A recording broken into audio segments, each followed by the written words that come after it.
in Hindu thought, every soul has a body. So basically, the soul is what is permanent. It occupies a body for a particular duration, and when it has served, that body has served the purpose that the soul was seeking from it, the soul discards the body and moves on to another soul. Moves on to another body. That's reincarnation, until eventually it attains moksha or salvation and merges into the Brahman, merges into the ultimate consciousness. Now, as I said, I was a bit critical of reincarnation theory because it seemed to me to be too convenient a justification for social inequalities and social oppression. But the more I read about Hinduism, the more I realized that the theorists who came up with this idea were actually only concerned with the concept of the soul and not with the social circumstances of the body the soul happened to occupy. So socially it was possible for me to reject the notion that people had to be content with their lot because, it wasn't their fault, and it wasn't anybody else's fault either.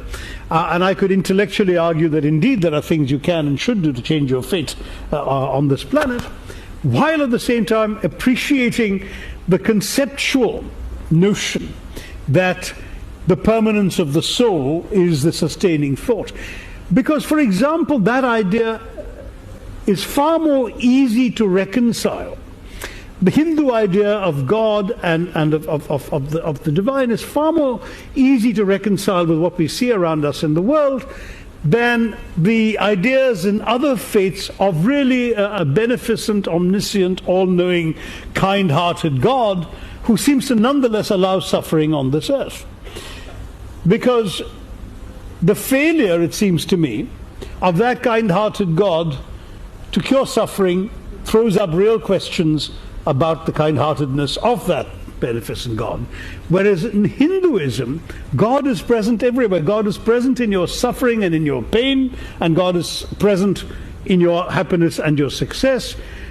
That omnipresence of God is what explains the fact that you are never really without God, even in your worst moments, and that therefore you don't have to point fingers of blame, as the theory would have it.